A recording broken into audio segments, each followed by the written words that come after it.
Everyone. Hello, WIN family. Welcome to the WIN Forum 2020. Today, I am very excited because we are going to have a fascinating conversation with incredible women in tech, 3 women in tech. And so I will leave the floor to Karen Moon, our moderator. But before anything, I want to thank our sponsors who are making this possible, namely IRI Worldwide, BNP Paribas, Nespresso, Vivendi, Hewler Hermes, and La French Tech. Thank you. So Mathilde, Collin, and Michelle Zatlyn, Karen Moon, the floor is yours. Thank you for being here. I'm so excited. Thank you so much. So I'm going to keep the introduction short. And first of all, I'm honored to be here. But we're here with 2 tech leaders who had moonshot ambitions when they co-founded their startups. But the really cool thing is they're actually making it happen. They're both scaling market-leading companies and redefining their market. So first, I'd like to introduce Mathilde, who's on Forbes' Next $1 Billion Startup list. She co-founded Front in 2013. Front is a platform for customer communication. And as CEO, she's scaled Front to nearly 200 employees, over 6,000 customers, and has raised $130 million from top VCs like Sequoia, as well as executives from Zoom, Oka, and Qualtrics. Thank you. Michelle has co-founded Cloudflare in 2019. Today, Cloudflare is a $9 billion company, and it provides infrastructure for the internet through cloud-based performance, security, and reliability. As COO, from inception all the way to IPO, she's helped take Cloudflare public last September and scaled to over 2 million customers and over 1,300 employees. Thank you. Very honored to be here.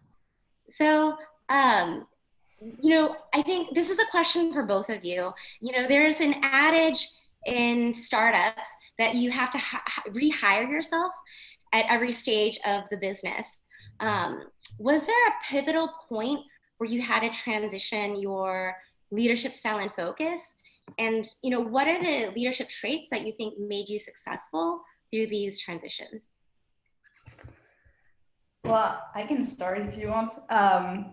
So I was thinking about this. I think in terms of traits, I think there are 2 that at least led me to evolve over time. The first one is curiosity and the willingness to learn. Like, I'm someone that's eager to learn, and if you don't have that, it's going to be very hard because the pace at which you need to learn is insane. And number 2 is self-awareness. Like, if it doesn't start with you acknowledging that, you're good at this and bad at this, there is no way you'll be able to learn what you need to learn. Now, if I think about pivotal moments, the reality is it's not like you wake up one day and, you need to completely change, your skills or your goals. They just evolve over time. And, for example, one of the things that right now I need to do really well is I need to hire executives. And if I don't do a good job, then the company can die. Now, if you think about 6 years ago when I started the company, what I had to do really well was making sure that we were building something people wanted and making sure we had product market fit. And hiring executives didn't matter. And I think an exercise that everyone, like every CEO or exec can do is this exercise of, writing the primordium of your company. So thinking, well, if in a year from now, my company is really in trouble, like, why would that be? Like, what's the highest, likelihood of an event happening? And so for me now, I can think, well, if 1 year from now, the company is not successful, it's because I failed at hiring executives. And so now I know that this is the new skill I need to learn. So I would just encourage, founders to do this exercise so that they know what skill they need to work on next. But I don't think it is, as strict as, well, 6 months from now, I will have to do that.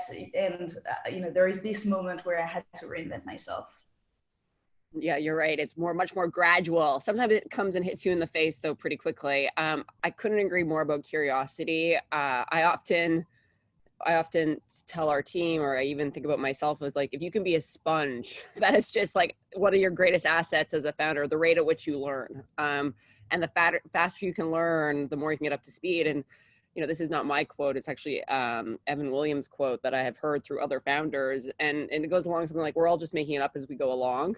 So if you have a really high rate of learning, you're more likely to stay in the game, which is part of the battle. The other piece I would add, and I think that this is, we have 1,300 people across the world. We have built out an executive team. And one of the things that I've really been thinking about recently about how my job has changed, or a skill that I've had to learn that was different than 10 years ago, is storytelling. And it's amazing how powerful you need to be a really good storyteller. And I just think about, from when I started Cloudflare to today, I've become such a better storyteller. And it's really powerful. It's because you got to bring a lot of people along. You just can't do it one by one. You can't even just do your executive team. You got to bring the whole company together. You got to bring your shareholders. You got to bring your customers. You got to bring your community. And, you can't do it in one by one pieces or webinars one by one. You got to do it through written word, analogies, anecdotes, stories. And so I think that is one thing that I've gotten a lot better about over the years. And it's always been important, but it's really important right now as we've gotten a larger presence. Right. And so if we think about like something that's stayed the same, from inception, whether it's your visions or company cultures when you started, what was like one thing that was important to maintain? And then how did you maintain that through hyper growth? Well, I think a lot of things remain the same, and specifically a lot of the foundations usually remain the same, but the way, so I'll give you some examples. Our values have remained pretty unchanged. I think one thing that's unique about France is this combination of being a very caring company. We care about, our customers, ourselves, our employees, because they're human beings. And at the same time, we're also a very result-oriented company. So, we make sure that we hit our goals. We make sure that we have, no excuse to not hit them. And so this balance is really hard to strike. And it's hard to strike when you are 5 people. It's hard to strike when you're 100 people. And, I cannot imagine how hard it is when you are, thousands of people. Now, initially why we had this was because, well, I think it's a balance that I personally am able to strike. And so it's easy to then, when you're a team of 5, to have that because you have so much influence. And then the company grows and your influence diminishes. And so the two things that I found useful to scale that has been, of course, one, hiring. And you need to make sure that, from the individual contributors you hire to the leaders you hire, they can strike the same balance because they will influence their team in a more meaningful way than you will. The 2 is processes. And, what can you do to make sure that, and processes can be tools that you will be using. So, we have values, and we have a tool that allows us to have a virtual currency. When someone is doing something great, we give them a bonus, but it has to be attached to a value. So then people think, well, this value means that thing. And so every day you have example of what the value means. So this is an example of a tool, but then another thing could be, a process around all hands that you have, and you make sure that every week, 9 a.m., we have an all hands. We've always had this. And we have part of it that's giving awards where we reward people for the values that they show. But at the same time, we show our revenue metrics every single Monday morning, so they know how much we're pacing towards our goals. We actually have a daily reminder of how much, how well we're pacing towards our revenue goal. So I think the best answer I could have is processes and tools, and they mean so many different things as you scale, and then hiring. Yeah, and just like a tip for everyone, actually, you've shared this, and you're very transparent about your email templates that you've shared from day one, funding decks. So these are all things people can find online. Michelle, what about you? Yeah, that's a great one. We always say, Mathilde, what you said about how, early on the culture is really defined by what the founders are doing. And we had 3 founders. So it was really, it's you see all the best and the worst in your culture based on your personalities.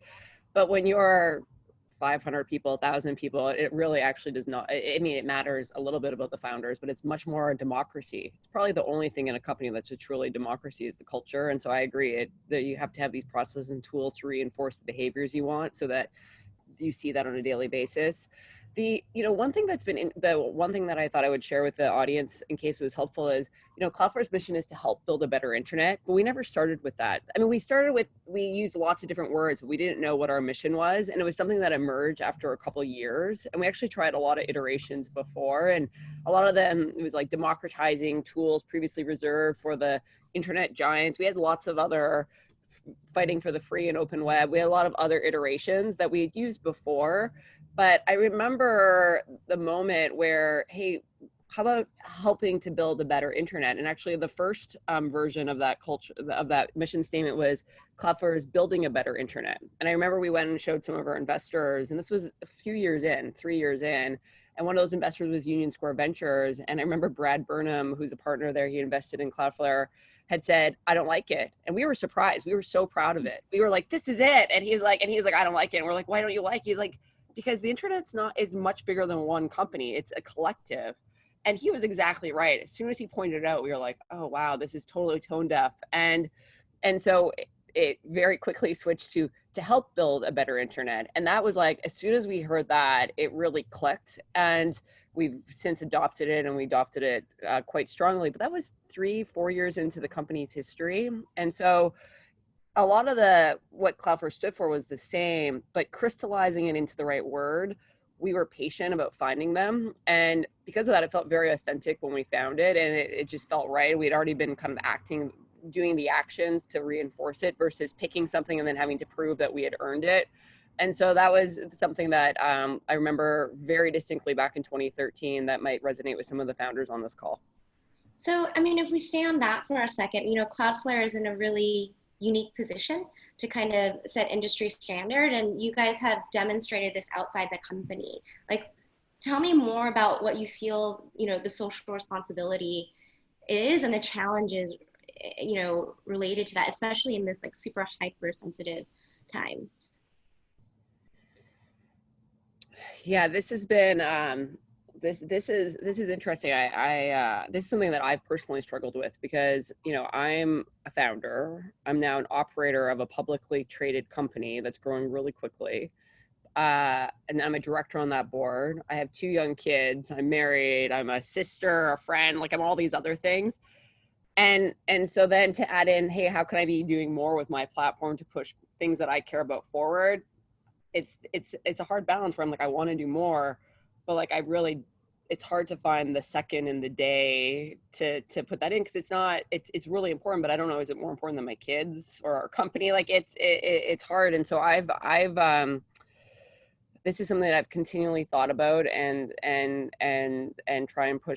try and find a good balance. So what I've done so far, and I always ask myself, what can I be doing more, is I've been really, my first priority has been to make Cloudflare a success, because that's what gives me a platform to be able to push other topics forward. And if I don't make Cloudflare a success, it's a lot harder to move other topics or conversations forward. So that's what I've been really focused on the last 10 years, like really focused on the last 10 years. And again, it's going well, so it's working, but it hasn't left a lot of time for things outside of that. And then at Cloudflare, we do a lot of things. So I support those things. But now, especially since we've gone public, I've actually asked our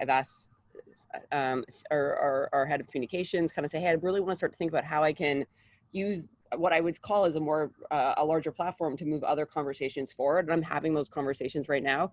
It's hard to find examples. Like there's not like a book you can read to say how to do this really well, because it's kind of a new thing. Twitter, Snapchat, I know you guys turned off 8chan. There's no perfect answer to some of these, right? Yeah. Yeah, and those are Cloudflare things. Like those are Cloudflare decisions, which I'm an executive of and the founder of. But like, I think of your question of, hey, now that you have some visibility, how can you use it to put it towards conversations that matter to you? So more women in technology, or women in business, or underrepresented minorities. How can you use that? Or, I'm an immigrant. I'm Canadian. So is Mathilde.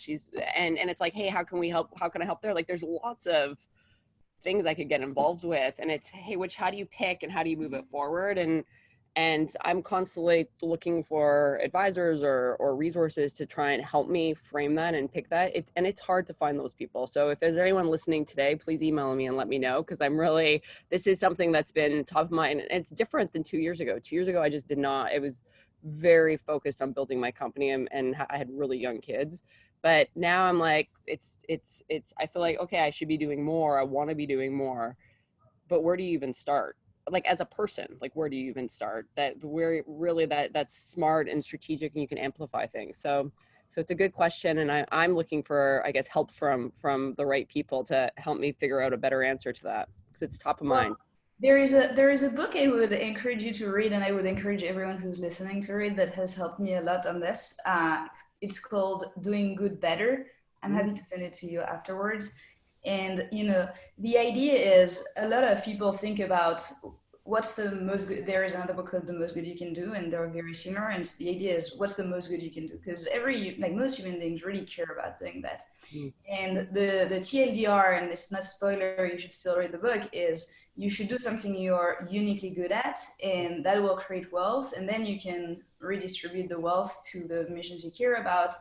And then they explain a framework to pick like what you want to give to, and give is money or your time or whatever you care about. And I think it's a very interesting way to think about it, which is, instead of thinking, what's the cause I care most about? How can I dedicate my life to it?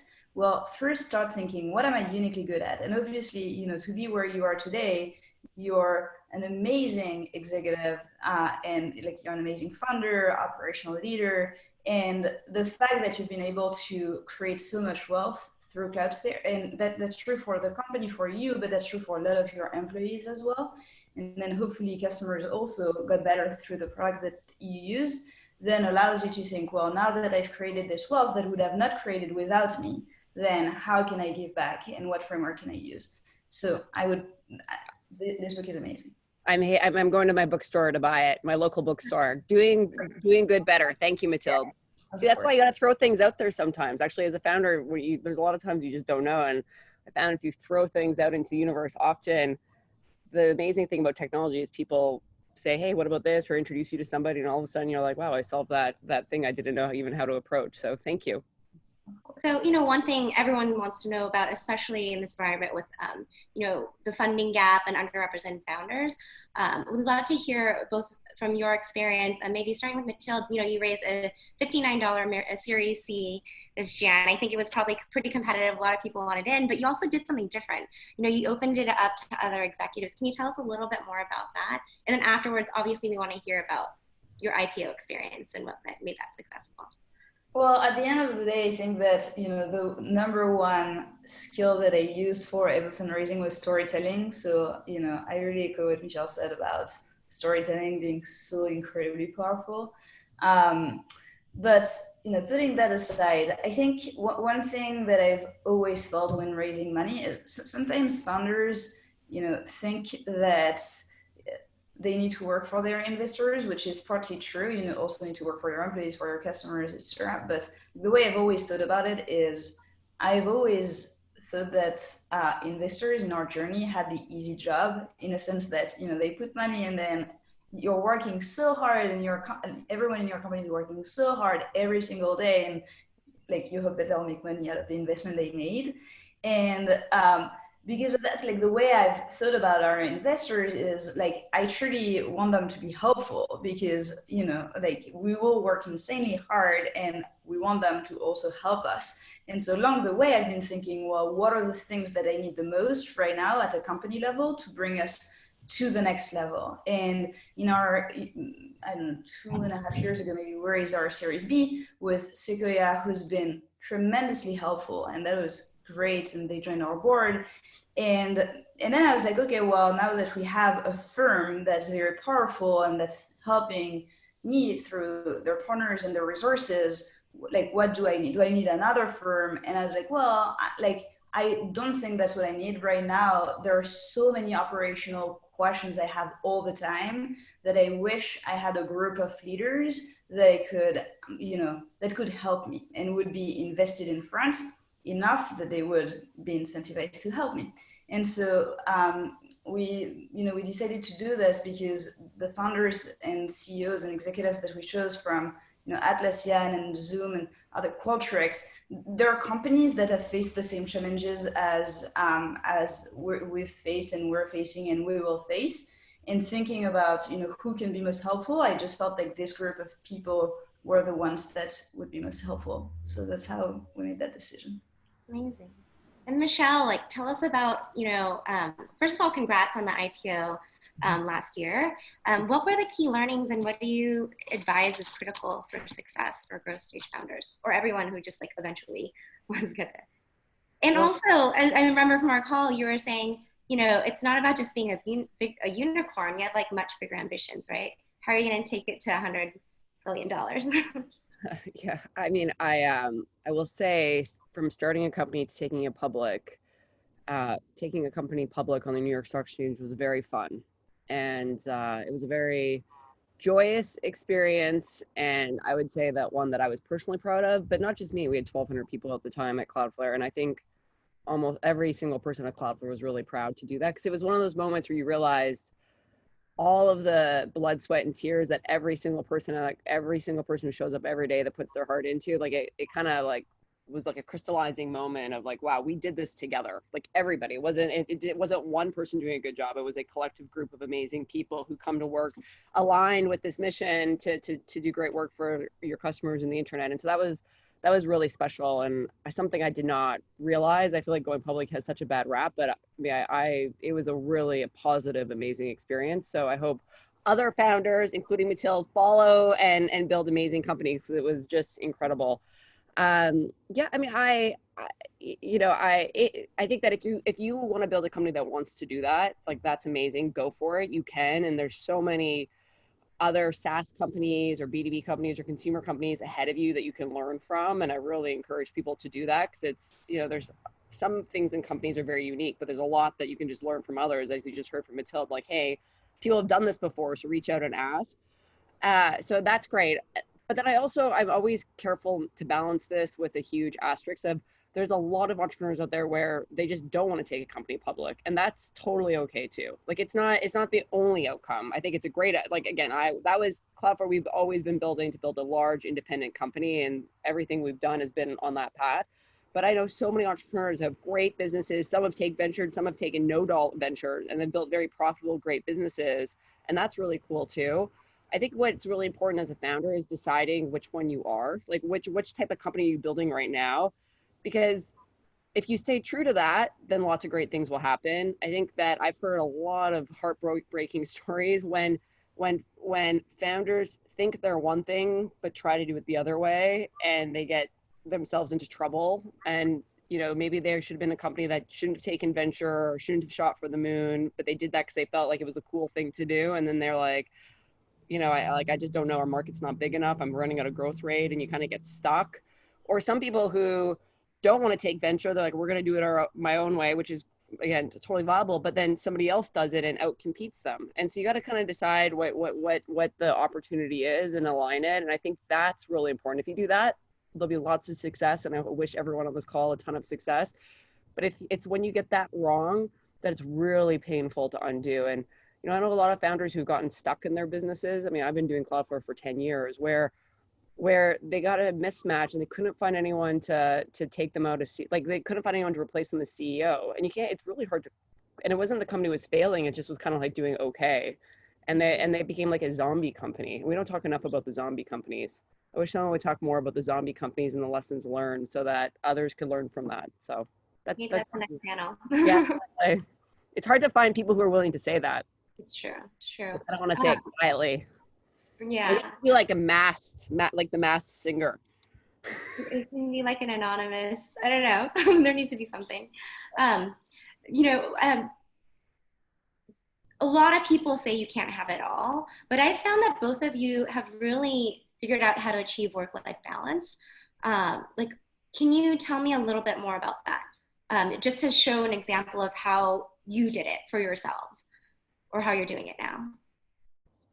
Well, I mean, first of all, I think it's not because you're doing it well today that you will do it well, you know, 3 days from now or 3 years from now. So I think you need to reinvent yourself constantly on this topic. But for me, what has worked is discipline, and I've not always had this discipline, but I'll give you very concrete things I do. So, you know, I woke up this morning and the first thing I always do is meditation, and I do 10 minutes of meditation, every single day, and I never skip it. And then now that I'm working from home and I think it's harder to have this work-life balance, I have a 1 hour lunch break where, I don't have my computer, I'm just doing something else. And then I'm very deliberate about when work ends. And so like tonight it's 6:30, and I know that at 6:30, although I will have a million things to do still, like I will, shut my computer, and I don't have any apps on my phone. So it's like, there is no way work can invade me in that sense. And there are many other things I do, but ultimately the discipline I have around, I'm working or I'm not working. When I'm not working, I'm fully not working, and I have all the tools I need to not be notified of things happening. That's really what has allowed me to keep that work-life balance. But again, I would have given an answer pre-COVID, and then COVID happens, and I think that brings like new challenges, new opportunities as well, but new challenges. And so you need to, be dedicated to it all the time and constantly think about what will help you. I love this. I love this topic. I wish there was a lot more content on this topic, because I feel like a lot of people don't want to talk about it. And so I hope that more doing a podcast, by the way, after this. I want like more from you guys. You have so much knowledge. I mean, I'm just others, because I just think it's like people have jobs and then they have their lives, that I'm like curious of like, how do people set this all up? Because I think that people take really different approaches, and I just want to learn, and you can kind of pick and choose what you're like, oh, that's actually a good idea when people start to talk about it. I mean, I don't think about it as work-life balance, but I do think about it as the following: is I really wanted to have a great career. I've always been really ambitious. I've always been running towards the opportunity. I wanted to have a relationship, and I wanted to have kids. And I just really wanted all those things. And so I made decisions along the way that allowed me to do that. And they're really purposeful. And it's, again, it's almost like a roadmap. If you're building a product roadmap, if you know what you want the product to build is, it's a lot easier to build it than if, let's just see how you feel today. And there's a lot of things in my life where I'm not so black and white, but this was something, I don't know, 10, 12 years ago. I was just yeah, I wanted to be with I wanted to have a relationship, I wanted to have kids, and I wanted to have a career. And so over the last 10 years, I've kind of really focused on making all of those things happen. And I was talking to my husband, and again, as Mathilde said, I feel like COVID creates a lot of self-reflection time. And sometimes I'm like, wow, I'm really proud we have done this. 10 years ago, I had a boyfriend, and now he's my husband. I had no kids, I have 2 kids, and now I have a company that's publicly traded. And 10 years ago, I literally, like my grandmother referred to it as, oh, your side project. It's something like, it was like a side project or my school project that turned into now a publicly traded company. And so it's been a really amazing decade to do that. And again, I was just really purposeful about wanting that. And so that doesn't mean that it was always easy. So again, I have it, it's been great, but it's not like there weren't trade-offs along the way. So I'll just give you a couple, and they sound silly, but they matter when you're if you just put yourself in those situations. So we were building Cloudflare. We were a really small company, and I was just working all the time, and I had my first child, and we had 50 people at Cloudflare at the time. And so I lived really close to my office. By really close, I mean across the street. So I had no commute. So I was either at home with my newborn and my husband, or I was at work. And I literally spent 90 seconds commuting, because it was across the street. It was down an alley and across the street. And I didn't live in the best neighborhood. I certainly didn't have the best, the best. I lived in it was just more convenient. And that worked, because I kind of wanted to figure out, okay, I had a lot to do at work. It was just, there was a lot going on. But then I also had this young child. Years later, we've moved to a house to another neighborhood where I have a commute to work, but it took years. I lived really close to the office for a long time in a less desirable neighborhood, just because it was I was I can't add some more time into my day. I'm trying to take time out. And so it sounds silly, but it was like a decision, and it was a conscious decision. And I guess these are the sorts of things that you can do when you know what you're trying to achieve. And so I'm really lucky. The other thing is, the person I married has been a huge champion of mine, and so have my parents, my sisters, and I realize how lucky I am. A lot of people have partners that aren't supportive, or have family members who kind of what are you doing? You should be doing this instead. And, you know, my parents, my sisters, like they've always been like, we're so proud of you, go for it. And same with my husband. And, you know, when you're dealing with an emergency at work at a 5 a.m. on a Saturday morning, never gave me a hard time once. You know what I mean? He's like, okay, go deal with it. Like when you're done, we'll hang out. And like that is really, I'm really lucky. And so find people in your life that are champions for you, not making you feel bad because of the decisions you're making in the micro. Well, thank you both so much. I promise to keep you guys on time. I am going to ask a final question, but I'm going to get it from you guys later and we'll share on social media. And that's going to be as it relates to confidence, if you have a final thought for our audience. So we'll share that later, but we are right on time. And thank you so much for sharing your insights. Yes, it was amazing. I was listening to you behind my screen, and it's such an immense pleasure to be with you. You know, sky is the limit, and it looks so easy when we listen to you. But I keep in mind what my takeaway from all this is that you have to be very, very focused and very disciplined. Be a good storyteller. Read this book. What's the name again, Mathilde? The name of the book? Doing Good Better. Doing Good Better. And surround yourself with people who make you better. Thank you so much. I hope we'll continue the conversation, and thank you for the inspiration. Thanks. For having us. Good luck, everyone. Bye. Bye. Bye, everyone. Thank you.